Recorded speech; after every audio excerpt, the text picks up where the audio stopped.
we're going to talk about the National Poultry Improvement Plan. So, the National Poultry Improvement Plan is, sorry, I'm trying to make my head, I tried filming part of this and my head looked tiny, so I'm trying to like get a better thing going here. So anyway, the National Poultry Improvement Plan is largely to prevent, from what I understand, is largely intended to prevent, I can pronounce this word, communicable, is that right?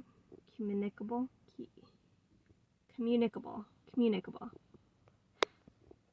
To prevent diseases from passing from one area to the next. You can generally sell within your state, and especially in the area that you live in, without it being a problem, because like if the disease is in one area, there's a good chance it's in another. So what the NPIP does is it certifies your farm, and to be certified by the NPIP, you have to fill out like a bunch of stuff. You need a fly mitigation plan, because flies are a very common method of passing diseases. You need I can't think of you need a fly plan. You need biosecurity plan for your coop in your farm, in our case just a coop. They will often have state reps come out and inspect your area, your coop, and parts of your flock need to be tested. There's one test that is required for the NPIP, and they do also offer a few other health tests, and you don't necessarily have, depending on how big your farm and your flock are, you don't necessarily have to test all of them, but they do have those requirements listed, how many need to be tested for each one, and how often they need to be retested for.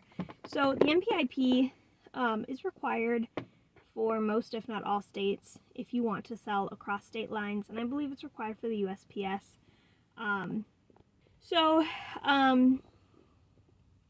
There aren't really any vaccines for birds, so that's not really an option. It's really just prevention as far as keeping your animals from getting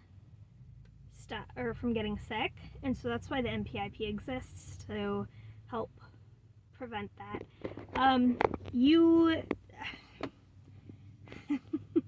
You can break any law you want as long as you don't get caught, right? Am I right?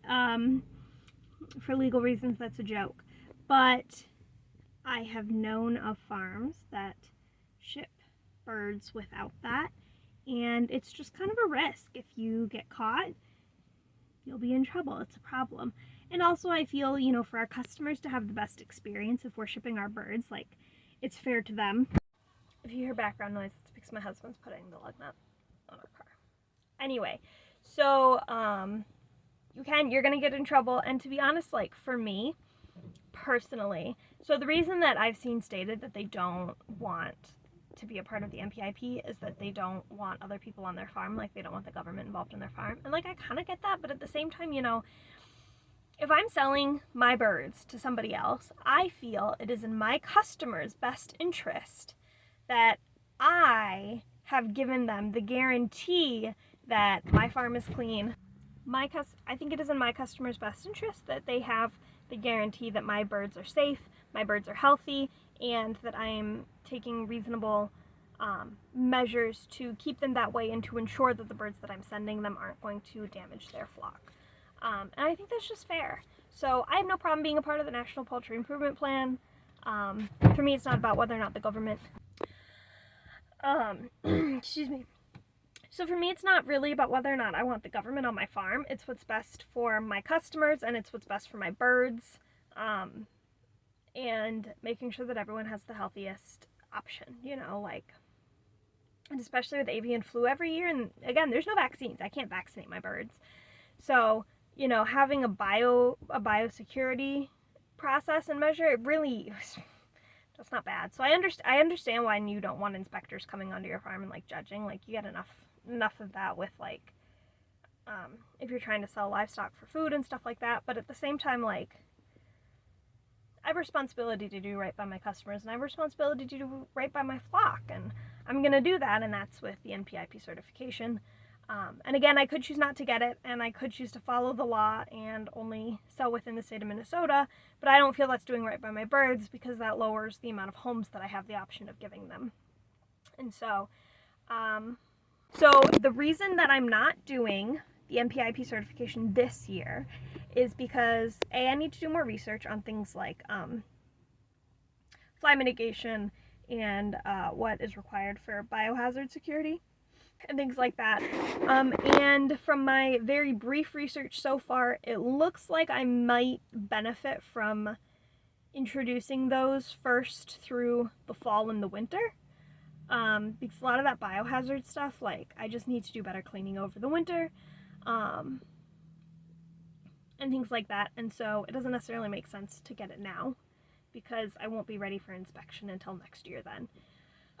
So at this point, I'm just kind of putting together my plans and figuring out what I need to do this summer, fall, and winter to make sure that I am prepared for inspection and certification next year. And then I will start selling. So, yeah, there you go. That's the intro to NPIP certification. If you have any questions, you can leave them in the comments. And